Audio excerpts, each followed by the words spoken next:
Oh, hello there. You have a question for me?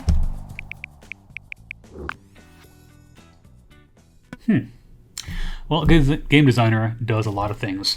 Besides come up with the initial idea of what the game could be, we'll try to work out what mechanics the game could use, leaning in from a lot of the games that they've had experience playing, or maybe they're inventing a brand new mechanic that the world has just never seen before.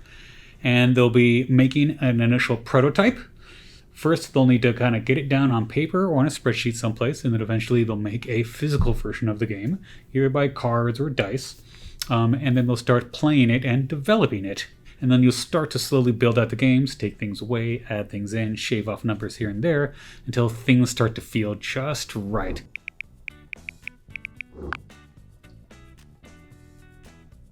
This can be a problem. This can sometimes be referred to as armchair quarterbacking, where one player seems to be giving out advice as to what everyone should be doing. Now, any kind of co-op game, you should be discussing with yourselves what the best options for, but you shouldn't be letting one person just do everything. There needs to be some ground rules before you start playing, before the issue starts, where everyone gets together and discusses the expectations they have for the game, what they'd like to see out of it, how they prefer to play, and what the likely outcome of their cooperation is going to look like.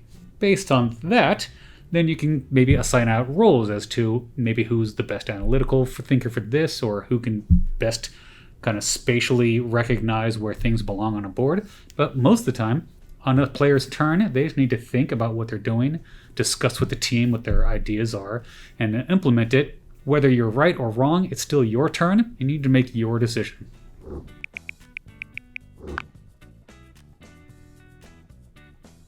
Wonderful. So if I'm interpreting this correctly, the salt is the amount of take that or attacking or disruption that you're interrupting another player's turn with, or you're just making the game harder for them. Therefore, you have an easier time at the game as well. If the question really is, how much salt do I need to put in? You really need to ask yourself, how much salt can I take? We tend to work our way backwards. We tend to do a little bit more saltiness than we think the game needs. And then based on that, we slowly back down. We take out a card and we shave off a number here and there. Maybe start asking your friends just how into it and how head to head they really want to get to it. But the big question is, if you're looking at a game and you're thinking, would this really ruin me? It's probably going to ruin other people too.